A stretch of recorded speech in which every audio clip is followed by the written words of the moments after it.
بسم الله الرحمن الرحيم. استكمالا لموضوع الفيديو السابق، كنا بنتكلم فيه عن ان الفايدة بيساوي الكمية الأصلية اللي بملكها زائد قيمة الزيادة على هذا الأصل. زي ما احنا شايفين هنا، الفايدة بتساوي الأصل زائد الزيادة. ده كان موضوع الفيديو السابق. اما لو انا جيت ركبتها زمنيا، الفائدة المركبة زمنيا هتتحول الصيغة السابقة لصيغة اخرى. تمام، هي بتساويها بالظبط لكن الفورمة مختلفة. انها بتساوي القيمة الابتدائية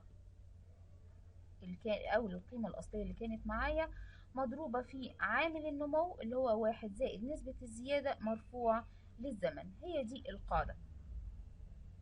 تمام، يبقى تاني الفايدة المركبة زمنيا بتساوي قيمة ابتدائية في عامل النمو. عامل النمو اللي هو الأساس، اللي هو كان بيساوي 1 الزيادة. لو الزيادة أو نسبة الزيادة أو نسبة الفايدة عندي كانت 100%، يعني 1 زائد 1 بقت ب2 مرفوع للأس الزمني. جميل. وهنكتب تاني المعادلة.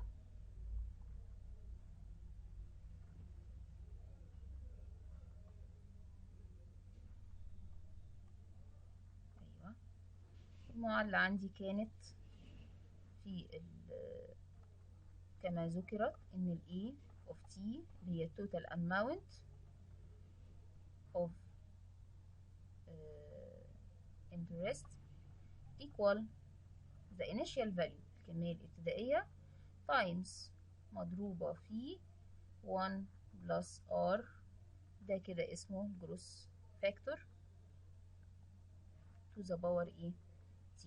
هو ده الفايدة المركبة بتساوي الكمية الابتدائية مضروبة في عامل النمو، ده كده اسمه gross factor مرفوعة بأس الزمن، وده كان اسمه الانيشيال فاليو، وده كان له اسم برضو عشان نكمل اسمه التوتال اماونت.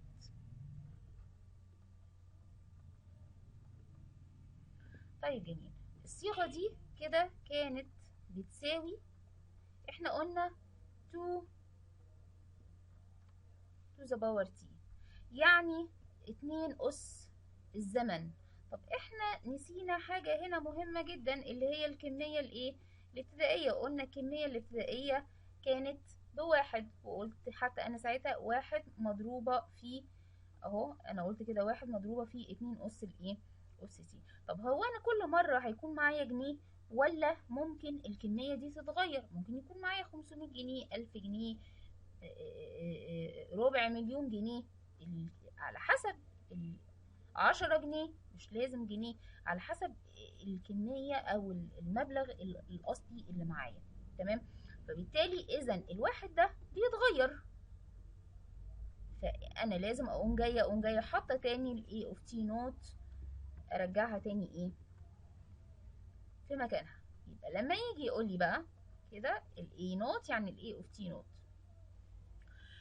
طيب، يبقى بالتالي لما يجي يقول لي ان ال A of T بشكل كده مختصر اهو، ان ال A of T equal A naught times T to the power T، يبقى تعرف ان ال T ده الاساس ده هو الجروس فاكتور، بشرط ان ال R اللي فيه كانت بواحد، يعني كانت ب100 في المية. تمام، ده كلام جميل. يبقى اذا لما يجي يقول لي بقى هو كده ان الفانكشن او ان الاكسبوننشال فانكشن الاف اوف اكس بيساوي تي تو ذا باور اكس، اقول له بس خلي بالك، حاسب هنا في انيشال فاليو، هنا في كميه ابتدائيه ما تنساهاش. ايوه، لان مش كل مره هيكون معايا الجنيه، صح ولا ايه؟ طيب لو كان معايا مثلا بالفرض ان الاي نوت عندي هنا كان ب500 جنيه، انا عايز الكمية الكلية هتبقى بكام؟ طيب على حسب بقى الزمن، هو انا في سنة واحدة ولا في سنتين؟ يعني لما تي كانت ايوه لما تي كانت بزيرو يبقى الكمية الكلية هتكون ب500 في ايه؟ ها حد يقول بقى كده معايا. 500 في 2 أس زيرو يعني 500 في واحد. 500 في واحد بكام؟ ب500 صح. يبقى أنا في بداية الزمن كان معايا أو في بداية السنة كان معايا 500. طيب وفي السنة التانية، مش في السنة التانية بقى، في نهاية السنة خلاص كان الكمية اللي معايا اتضاعفت، بقت 500 في 2 أس واحد، يعني 500 في 2 بكام؟ ب1000. يعني كأن ضربت القيمة السابقة في ايه؟ في 2 صح. وهكذا كل ما هغير في الباور ده ان التي عندي بتاخد 0 1 و2 لحد ما لا نهاية، كل ما هغير في الأس كأني بضرب القيمة الابتدائية في 2 بس. مش القيمة الابتدائية بس، اللي هي القيمة السابقة، آخر قيمة معايا. تمام. يبقى هنا 500 في 2 بكام؟ ب1000. طيب وفي نهاية السنة التانية، في نهاية السنة التانية أنا برضو هضاعف، تبقى كام؟ 500 في 2 أس 2، طبعا هنا ده 2 أس واحد، يعني 500 في 4 بكام؟ 20 ألف. سوري. أيوه بالظبط كده ب2000. وهكذا وهكذا وهكذا. خلاص لما تيجي ترسم المتتابعة دي متتابعة اهي، 500 1000 2000، مش ده سيكونس؟ خلي بالكم ان اللي احنا بنمشيه على الكل بنمشيه على الجزء، يعني ما يطبق على الكل يطبق على الجزء. لما انا هنيجي بعد كده هنقسم وحدة الزمن اقسام، فاللي هيطبق على اقسام الوحدة هيطبق في الايه؟ كأنه بيطبق على وحدة كاملة. وكل اللي عليا اللي انا بعمله ان انا بعمل عملية تكرار، مش اكتر ولا ايه ولا اقل. طيب السيكونس بتاعتي كده 500 بقى، نرجع لبتوع ابتدائي لما بياخدوا السيكونس، وادي ال1000 وادي الايه ال2000. طبعا انت هتستنتج الايه الباقي، ان انا كل مرة كنت بضرب القيمة السابقة في 2، كل مرة في 2 عشان تجيب الميسنج برضو بضرب في 2 وهكذا. خلاص مع ان انت تضرب في 2 يبقى انت اهو ادي الدالة بتاعتك اللي انت شغال بيها، عمال بتجيب الميسنج نمبر في الايه في السيكونس بتاعتك. تمام كده؟ تمام. طيب انا عايزه ادي بس رسمه مهمه هنا. يعني الواحد، ايوه بس اغير اللون عشان يعني انت كان هنا الواحد اهو لما الزمن كان في بداية الزمن كان بواحد. طيب في نهاية السنة كان بكام؟ كان ب2. طب لما احب ان انا ارسم حاجة زي كده هرسمها ازاي؟ اهو ادي الواحد وادي ال2، صح كده ولا لأ؟ طيب اديني خط ايه؟ اديني، طب ايه اللي حصل يعني؟ طيب لما ده واحد، ايه اللي حصل؟ الواحد ده في الزمن، في بدء الزمن. طيب اداني الواحد زيه واداني النسبة ايه منه اللي هي برضو كانت واحد، صح كده ولا لأ؟ فالاستراتيجية دي انا همشي بيها، ده بقى اللي احنا اكتشفناه، ان احنا الشيء بيدي الشيء ونسبة ايه منه. فانا ممكن اسمي ده، كنت بتفرج على اللي هو الفيلم بتاع باندا، كونغ فو باندا، فكان عندك السلحفة الحكيمة دي كان اسمه السلحفاة الحكيمة كان اسمه ايه؟ أجواي وكان بيقف على عصاية كده شجرة وإيه وواخد الإيه واخد الكيرف ده، يعني بيقولك إن الواحد بيديك 2. تمام.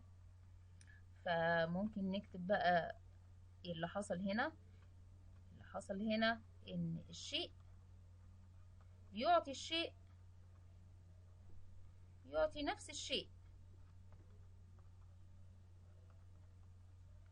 ونسبة إيه ونسبة منه،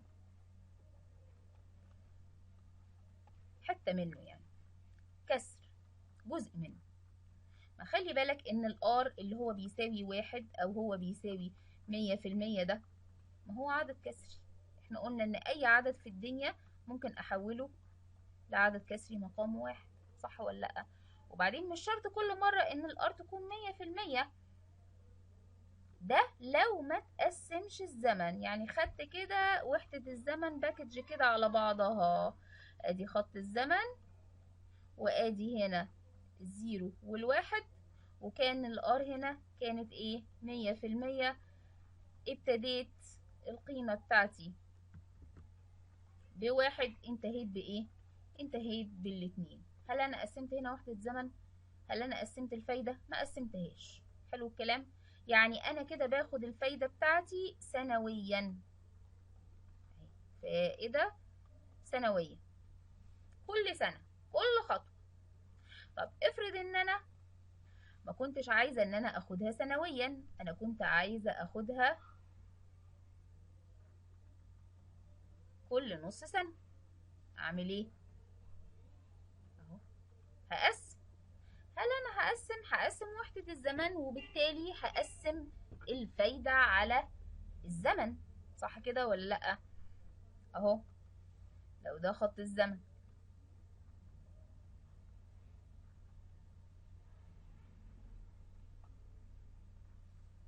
ادي التايم وادي الزيرو وادي الواحد، الزمن ده انا هقسمه لجزئين، ادي نص وادي نص زي التورته بالظبط، صح كده ولا ايه؟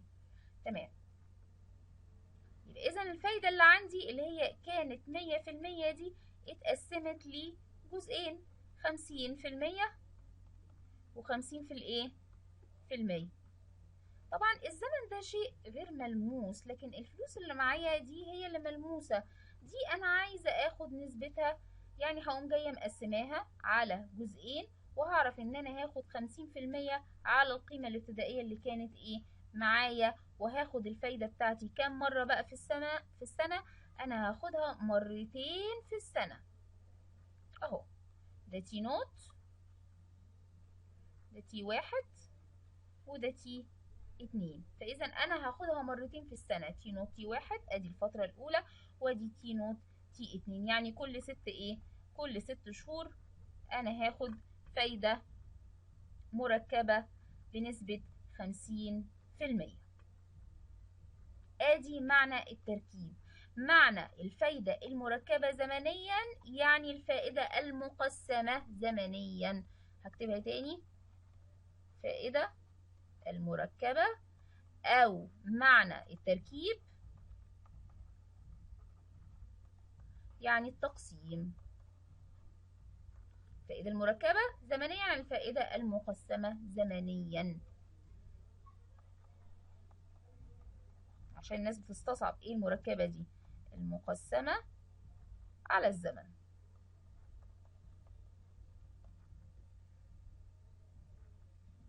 طيب حلو الكلام.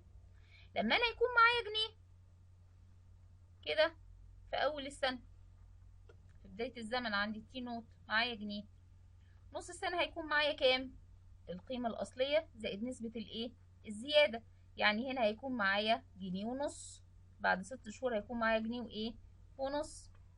طيب يبقى انا كأن انا عملت ايه، كأن انا قلت الاصل زائد 50% من الاصل. طيب اخر قيمة معايا كانت جنيه ونص، عايزة ازود عليها 50% من الجنيه ونص. 50% من الجنيه ونص هيكون بكام؟ يعني نص جنيه ونص 75. 75 قرش لما ازودهم على الجنيه ونص هيديك 2 وربع. احنا احنا عايزين نشوف الحكايه دي رياضيا هتبقى ازاي، وازاي ان احنا نعمل المتتابعه دي، نبقى عارفين الصيغه او الداله الايه، داله النمو بتاعتي هنا عامله ازاي. تمام تمام. تعالى بقى نرجع تاني كده.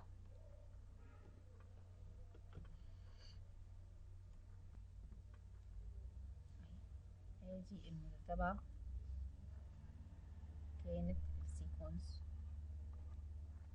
بتاعي كان 1 1 and half 2 and quarter. تمام. ايه اللي حصل بقى هنا؟ اللي حصل هنا ان انا خدت ال1 بلس، شوف بقى كده اهو، خدت ال1 وعملت له بلس 50% من الايه، من ال1، بقى يديني نص. بعد كده قمت جايه رايحه عملت ايه برضو، بلس، خدت الرقم ده بلس 50% من الايه، من نفس الرقم بقى ده. لو حسبتوها هتلاقوها زي ما انا بقول لكم 50% من الجنيه يعني نص. ايوه اهو، هيبقى هنا 1 و1 زائد نص و بقت 1.5، وهنا 1.5 زائد الايه، زائد 50% من 1.5 اللي هما 75 قرش، بقت ايه، بقت 2.4. خلاص. طيب ماشي خلاص، واحنا عرفنا القوانين وعرفنا ازاي نوصل للكلام ده. احنا عايزين نشفر بقى المسألة دي، عايزين نشفر. اهم حاجة ان احنا نشفر، لان الرياضة كلها ايه، متشفرة. يعني ايه نشفر؟ يعني نرمز، يعني نحط رموز. النص دي كانت بكام؟ كانت بار. هي دي الار بتاعتك بقى ما كانتش هنا 100%، لا، الار بتاعتك هنا 100% على 2، اتقسمت على 2. فلما تيجي تشوفها بقى تاني اهو، ادي الار على 2 اللي هي كانت 100% على الاتنين، بقت اصبحت 50%، يعني بنص. رجعت تاني ار ولا ما رجعتش؟ رجعت تاني النسبة ولا ما رجعتش؟ ما هي الريشيو دي لازم تكون عدد ديسيمال، لازم تكون نسبة ديسيمال، يعني لازم تكون كسر. حلو الكلام. يعني بينتمي للايه، للراشنال نمبرز. طب ايه الاتنين دي وانا مش ممكن اقسمها اكتر من كده؟ ممكن اقسمها اكتر من كده. يعني التي هتتقسم لعدد من الاقسام بسميه n، اللي هو number of divisions of unit times، يعني عدد قسمات الزمن. حلو كلام. فبدل ما هتبقى r على الاتنين، هتبقى r على ايه، r على n. ايوه كده تديت ونحط ال n.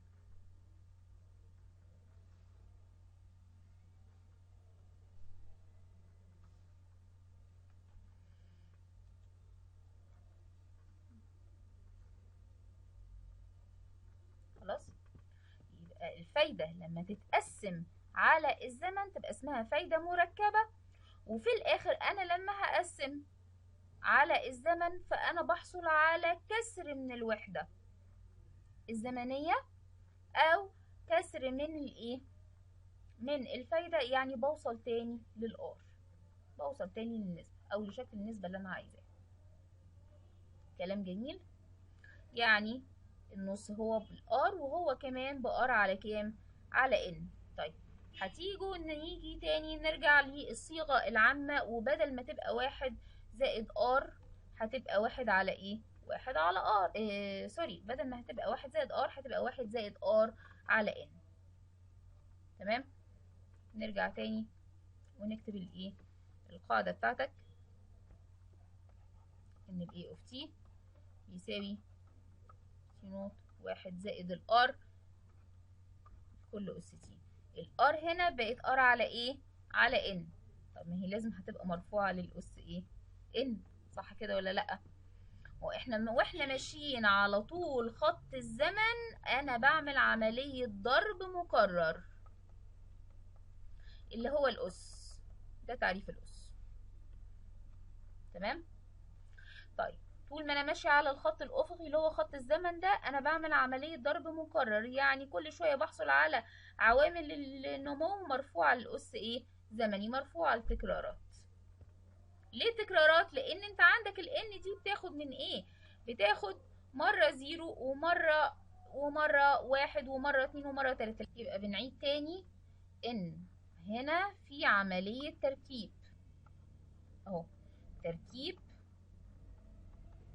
الفايدة R على الزمن N. يعني خلي بالك ان رمزت للزمن T رمزت N مش مشكلة، بس انا هنا بعرف حاجة ان ال N دي ما هي الا عدد قسمات او عدد التقسيمات لوحدة الزمن، وهنا اكتر من وحدة زمن، هنا سنة سنتين تلاتة اربعة. تمام. هنا تكرارات للوحدة الزمنية، عشان بس نبقى عارفين احنا بنرمز بنقول ايه. وقلنا ان دي ليه اترفع عامل النمو للأس ان، لان انت طبيعي ان انت بتقسم الوحدة الزمنية، يبقى انت مع كل اسمة في تكرارات عند الان. طبعا هنا لو كان التي هنا بزيرو وهنا بواحد الأس الزمني، هيبقى هنا ان ايه، ان نوت، ان واحد، ان اتنين، ان تلاتة، ان اربعة. يعني انت قسمت وحدة الزمن لاربع اقسام ايه، اربع اقسام متساوية. بيديلك 5 حدود ادي لحد البداية، وادي 1 2 3 4. ده اللي هو عنده قيمة بواحد، وده الايه، ودول كلهم الزيادات. تمام. بنرجع نقول تاني ان الار على ان ما هي كانت ار، صح؟ يعني ممكن اقول تاني الصيغة بتاعتي تاني اهي، ايه نوت واحد زائد الار كل اس ان في ايه، في تي. بس تبقى عارف ان ده كسر، عارف هنا ان الار دي اقل من الايه، اقل من الواحد الصحيح، وطبعا اكبر من الايه، اكبر من الزيرو، يعني عدد كسر، يعني كسر.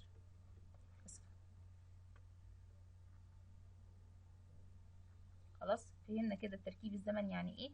طب احنا هنا قسمنا لما كنا الوحدة هنا قسمناها لقسمتين، يعني الار على ان هنا كانت بنص، صح ولا لأ؟ اه. القيمة الابتدائية لو معايا بواحد، لو معايا بواحد هيبقى واحد زائد ايه، واحد زائد نص. الان هنا متغيرة، صح ولا لأ؟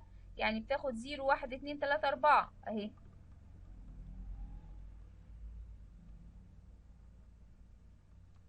على حسب بقى، وهنشوف على حسب مين، وهنقف في الان لحد فين. يا ترى هنقف لحد الاتنين ولا هنكمل؟ عايزين نشوف. طيب مضروبة في الزمن التي يعني اكتر من سنة لحد كده، عشان بس تبقوا عارفين لحد كده اهو. انا بتكلم هنا في وحدة الزمن، ده كده وحدة الزمن يعني من الزيرو للواحد، يعني سنة واحدة.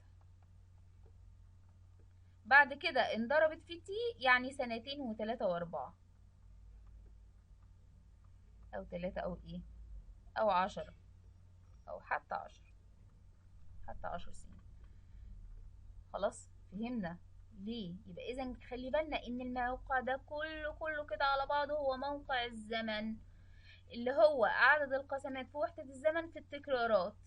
حاجة معروفة لما اقول لك 2 س، كنت بقول لك كده 2 س، السين متكررة مرتين، صح كده ولا لأ؟ يعني ساندويتشين مثلا الساندويتش بكام؟ بجنيه، يبقى انا هدفع كام؟ 2 في 1 ب2 جنيه. يبقى في عدد من التكرارات. لما اقول هنا ان تي طبعا ده ايه. لما اقول هنا ان في تي خلي بالك ان ده الزمن او الاس الزمني، ده عدد تقسيمات وحدة الزمن مضروبة في أزمنة كتير، في سنوات كتير، فعدد الايه التكرارات للوحدة، يعني سنين كتير. تمام، ده اللي يهمني بقى. 1 زائد نص.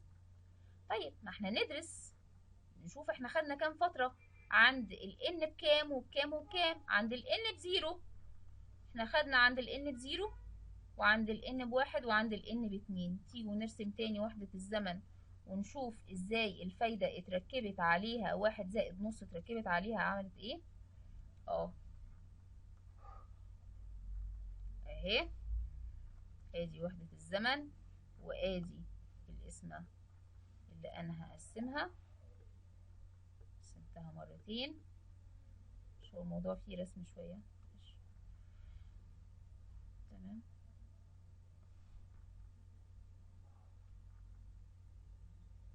خط الزمن اهو.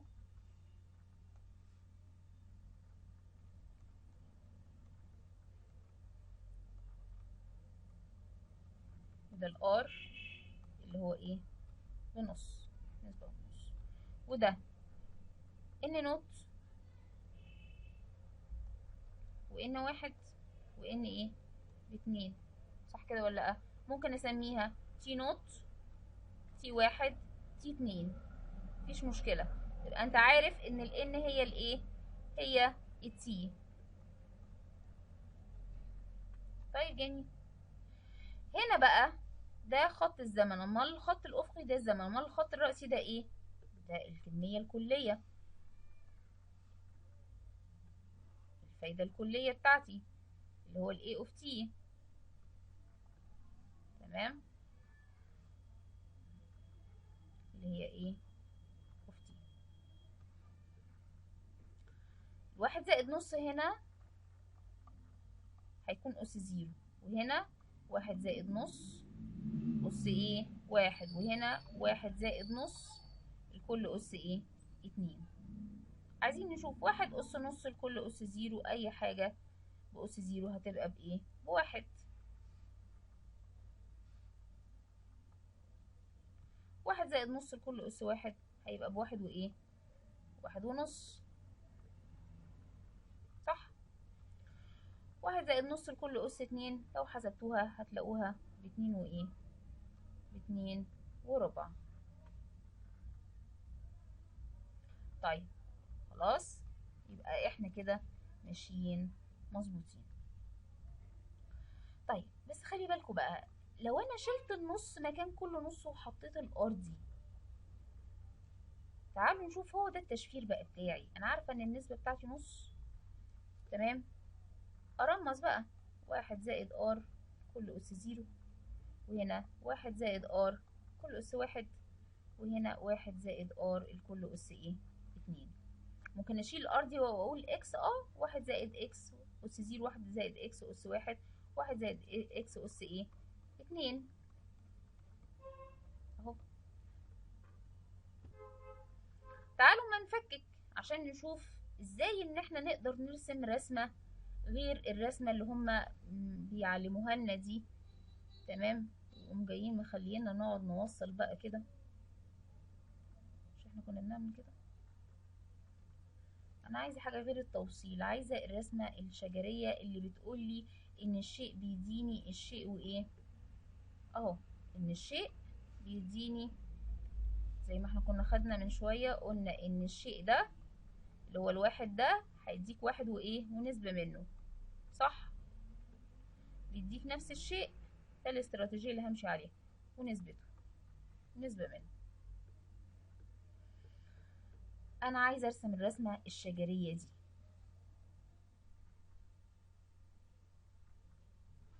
هنا واحد مفيش كلام، وهنا 1 زائد يعني هنا طلع فرعين، طلع الواحد وطلع الايه وطلع الار. طيب وهنا هيطلع ايه بقى؟ طب ما تيجوا نفك القوس ده زي ما كنا بناخد زمان، اللي هو كان بيساوي 1 زائد 2 ار زائد ار تربيع، صح كده؟ ده المفكوك بتاعه هيكون ايه؟ عايزين بس نشوف هنا مجال. 1 زائد 2 ار زائد الار ايه؟ تربيع. ازاي المفكوك ده او اللي هو سموها ايه، الدالة التربيعية دي، ازاي ان احنا نمشي بنفس الاستراتيجية، ان الشيء بيدي الشيء وايه ومثله. الواحد احنا قلنا ان الواحد هيديك الواحد وايه وار، صح؟ طب والار هيديك ايه؟ هيديك فرعين برضو. مين هما بقى الفرعين دول؟ الار هيدي الار زيه نفسه ونسبة منه، اللي هو الار ايه؟ تربيع. برضو جت منين الار تربيع؟ ما هنا ار في ار، صح؟ ما الواحد النسبة منه اللي هي ار، يعني اللي هي 1 في ايه؟ في ار. والار النسبة بتاعته هتبقى ار في ايه؟ ار في ار، ار في ار بار تربيع. اهو بقى اداك على المدار ده 4 نتائج، الواحد والار، الار اتكرر التاني، وادي الار تربيع. يبقى اذا المفكوك اللي هو المفكوك ده بحصل عليه، خلي بالك ان ده باينوميال، صح؟ وممكن احصل عليه بمفكوك ذات الحدين. مفكوك ذات الحدين لما هيديني الصيغه دي بالظبط، الصيغه دي سميها كده انها صيغه مضغوطه، ده مش مفكوك ذات الحدين، دي صيغه مضغوطه لذات الحدين.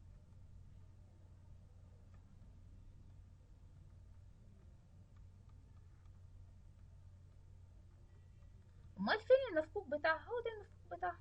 هما مش 3 حدود، ده عدد التكرارات، ان الار اتكررت مرتين على الخط ده، على المفكوك ده اللي هو عند الايه، اللحظه الزمنيه الايه التانية او الاخيره في الوحده الزمنيه، صح كده ولا لا؟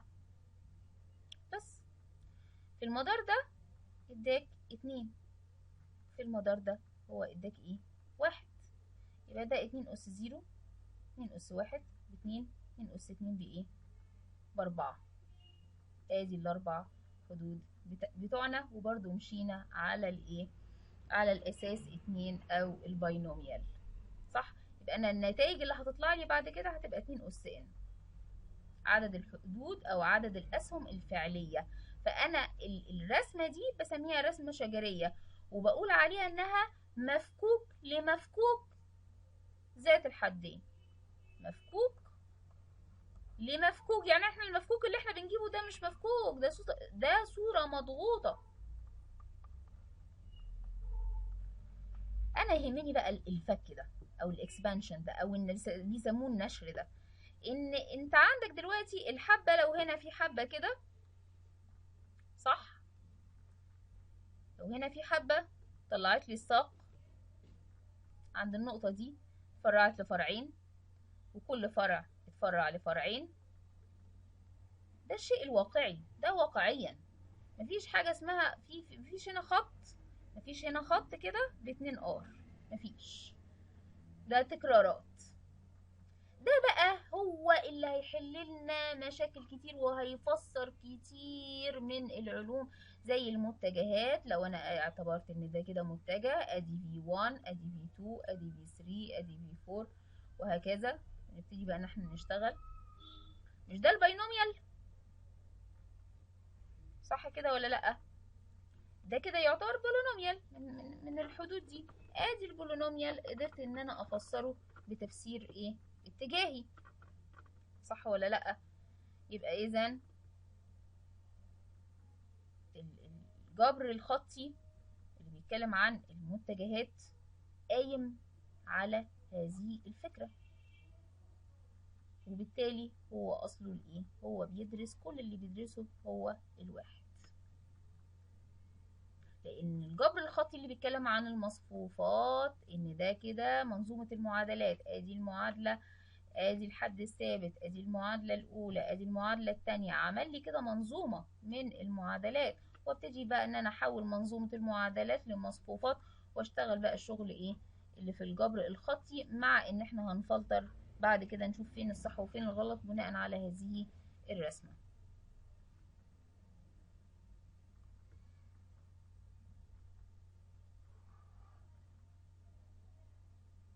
على الرسمة دي شفتوا بقى جت ازاي. هنتكلم في الفيديو القادم عن تقسيمة وحدة الزمن إلى 3 أقسام وعلاقة الR بالN.